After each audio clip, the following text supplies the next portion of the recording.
Bonjour à tous. Écoutez, ravi d'être là. Vous savez, quand on habite à Paris, soit on est 1 heure en avance, soit on est 1 heure en retard. Donc moi, j'avais pris le parti pour finir d'être 1 heure en avance. Donc j'ai eu l'occasion de passer un peu de temps au milieu des différents stands et je suis impressionné par le nombre d'acteurs et par la diversité des acteurs. Ce qui est intéressant, c'est que je vais vous parler en fait d'un certain nombre d'études qui ont été menées par IBM. Et on va arriver à des conclusions qui sont globalement cohérentes avec celles que Marc vous a présentées, donc ça rassure quand même. Et ce que j'aimerais en introduction, c'est faire deux choses en fait. Ce qui est à ce stade impressionnant, c'est la vitesse à laquelle l'innovation évolue. Ce que j'aimerais prendre comme référence, c'est un peu une référence historique. Si vous regardez à quelle vitesse la technologie a pu s'installer et se déployer dans le monde, et si on compare en fait à ce stade l'informatique et par exemple les chemins de fer, il aura fallu 140 ans aux chemins de fer pour qu'ils arrivent à couvrir 60% de la population mondiale. Il aura fallu 10 ans à Internet pour couvrir 60% de la population mondiale. Il faudra en fait 3 ans à la technologie mobile pour s'imposer et couvrir 60% de la population mondiale. Donc, ce qui est intéressant, c'est la formidable accélération. Mais par rapport à l'accélération, bien évidemment, il y a des challenges. Et donc, nous, IBM, on essaye aujourd'hui de mieux comprendre, de prendre un peu le temps pour essayer de voir quelles implications procure la technologie sur les différents acteurs économiques et en ce qui nous concerne aujourd'hui, d'un côté consommateur et d'un côté entreprise. Alors, côté consommateur, comment est-ce qu'on a abordé le sujet ? On a mené en fait une enquête sur 30 000 consommateurs à travers le monde et sur 17 pays. Quelles étaient les questions auxquelles on essayait de répondre ? La première, c'était déjà de comprendre comment la technologie avait une influence sur le comportement d'achat et sur le processus d'achat des consommateurs.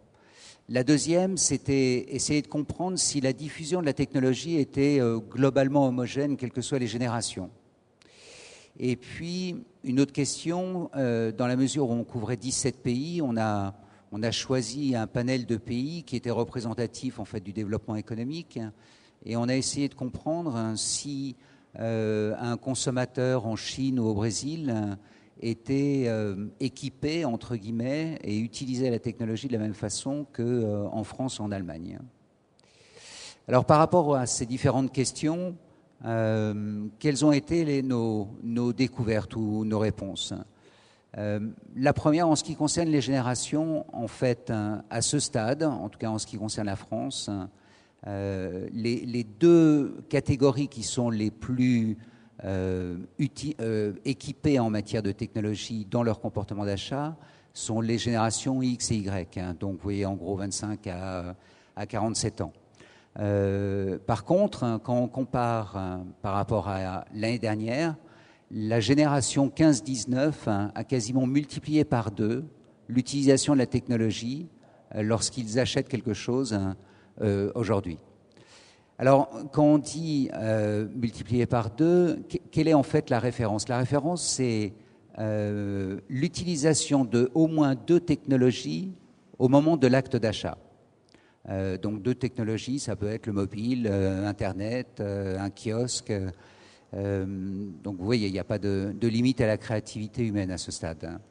Donc ça, c'est un premier point. Le deuxième point, est-ce que la France est notablement différenciée des autres pays ? En fait, ce qu'on voit, ce qui est assez naturel compte tenu de la vitesse à laquelle se développe la mobilité à ce jour, c'est qu'en fait les pays entre guillemets en voie de développement, donc on peut utiliser les BRICS et autres pays d'Amérique latine, sont notablement plus équipés et plus habitués à utiliser la technologie dans leur comportement d'achat que les pays dits mûrs. Et ce, dans un rapport quand même de 1 à 2. C'est-à-dire qu'aujourd'hui, si vous comparez le Brésil et la France, en fait, 30% des utilisateurs, en tout cas ceux qui ont été étudiés, utilisent 2 technologies ou plus, tandis qu'on monte à 69% quand on regarde le cas du Brésil. Donc, à la faveur de cette étude, comment est-ce qu'en fait on a qualifié le consommateur? En fait, on a qualifié le consommateur autour de trois termes. Le premier, c'est qu'il est intelligent. Le deuxième, c'est qu'il est interconnecté. Et le troisième, c'est qu'il est, alors en anglais, ça donne instrumented. En français, on va dire équipé. Je vais prendre 2 secondes pour revenir sur ces 3 concepts. Premier concept, il est intelligent. Alors, a priori, je vous rassure, c'est pas la technologie qui l'a rendu plus intelligent. Il est à peu près comme nous et comme il y a 150 ans. Il perd 300 000 neurones par jour. Et vis-à-vis de ça, on est tous égaux par rapport à la nature. Donc, il n'y a pas de changement. Ce qui est intéressant, par contre, c'est le fait qu'aujourd'hui, un consommateur est beaucoup plus précis dans son attente. Il sait exactement ce qu'il veut, quand il le veut, comment il le veut, à quel prix, etc. Donc ça, c'est un premier élément. Deuxième élément qui est plus intéressant, c'est qu'en fait, il est interconnecté. Et naturellement, quel est aujourd'hui le point de convergence entre la technologie et la mobilité? Ce sont les réseaux sociaux.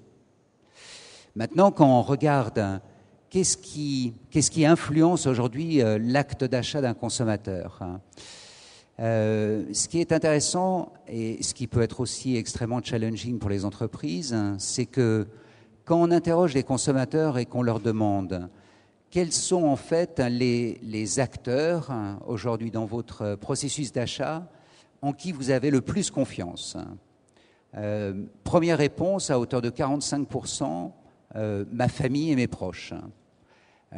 Donc, si vous couplez ça aux réseaux sociaux, on arrive au concept de foyer virtuel. En deuxième rang, vous avez les forums, qui sont extrêmement nombreux, importants, spécialisés, etc. En troisième position, vous avez les avis d'experts. Et en quatrième position, vous avez en fait le commerçant, le retailer, ou le fabricant. Et ça à hauteur de 19%. Ce qui veut dire qu'aujourd'hui, le consommateur se retourne naturellement, grâce aux technologies et grâce aux réseaux sociaux, vers ses proches, vers un certain nombre d'experts, ou appelés comme tels, ou ses pairs, pour récupérer des informations et se forger en fait un avis, laissant loin derrière soit les distributeurs, soit les fabricants. Le troisième point, donc le premier point, il était intelligent, le deuxième point, il était interconnecté, et le troisième point, il était donc instrumenté, équipé, et donc utilise un certain nombre de technologies. Et là, ce qui est intéressant, c'est que quand vous prenez un processus d'achat et que vous le découpez en gros en 4 grands domaines. Premier domaine qui est la connaissance ou l'appétit vis-à-vis d'un service ou d'un produit. Ensuite, une phase de recherche, une phase d'achat et une phase de prise de possession. En fait, vous voyez l'influence des différents acteurs que je nommais précédemment changer notablement. Et aujourd'hui, si vous voulez, ce qui fait la grande différence entre le consommateur d'avant et le consommateur d'aujourd'hui, c'est qu'en fait, le consommateur a pris le pouvoir. Il a pris le pouvoir parce qu'il a défragmenté son processus d'achat. Et donc, toute la difficulté pour l'entreprise, ça va être de mettre en place non plus une stratégie de multicanal, comme on l'a connu pendant, grosso modo, les 10 dernières années, c'est-à-dire un canal Internet, un canal brick and mortar, etc., mais arriver à fournir aux consommateurs une expérience d'achat qui soit extrêmement homogène. Donc on reviendra là-dessus. Alors, par rapport aux consommateurs, quelle est la problématique des entreprises? Alors, tous les 2 ans, on mène une étude au niveau des présidents d'entreprises, à peu près 3000 à travers le monde, en face à face, et on essaye de bien comprendre quelles sont les tendances et les problématiques que rencontrent les entreprises. À ce stade, qu'est-ce qui ressort de la dernière étude qui est sortie en 2010? à hauteur de 80%, aujourd'hui, les présidents d'entreprise considèrent que leur plus gros challenge, c'est d'affronter en fait un niveau de complexité qui va croissant sur les 5 prochaines années. Quand on leur demande quels sont les facteurs en fait de complexité, le premier, c'est naturellement les facteurs de marché, multiplication de la concurrence, invention de nouveaux business models, etc. Mais le deuxième, c'est la technologie. Et la technologie arrive à hauteur de 40% des taux de réponse. Et plus intéressant et plus challenging pour les entreprises, c'est que quand on leur dit « mais êtes-vous prêts en fait à affronter ces nouveaux challenges ?» La réponse à hauteur de 40%, c'est les entreprises considèrent qu'elles ne sont pas prêtes en fait à affronter ce niveau de complexité. Donc, vous voyez aujourd'hui le challenge, un consommateur qu'on appellera aujourd'hui un consomme-acteur, et puis des entreprises qui ont bien conscience d'une évolution technologique extrêmement rapide, mais qui ne sont pas nécessairement prêtes à y répondre. Alors, que disent les consommateurs ? Les consommateurs, à ce stade, disent 3 choses. La première, c'est écoutez-moi. La deuxième, c'est connaissez-moi. Et la troisième, c'est donnez-moi le pouvoir. Et je vais revenir sur ces 3 concepts. Le premier concept, c'est écoutez-moi.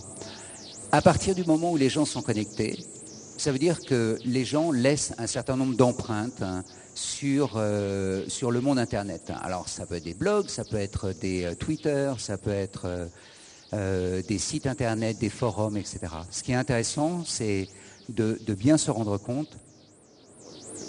Ah, c'est mieux ? Ok. Ce qui est donc intéressant, c'est qu'aujourd'hui, des outils existent pour non seulement analyser des informations structurées, mais surtout analyser des informations non structurées sur le web. Donc ça, c'est une première priorité que les entreprises doivent se définir et mettre en place le plan d'action qui convient. Deuxième demande des consommateurs, c'est le fait de les connaître.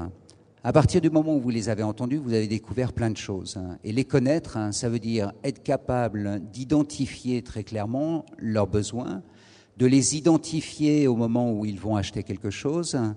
Alors, ça peut passer par une carte de fidélité, mais ça peut passer par plein d'autres outils, tels que des algorithmes mathématiques pour mieux segmenter, en fait, vos consommateurs sur la base des comportements d'achat.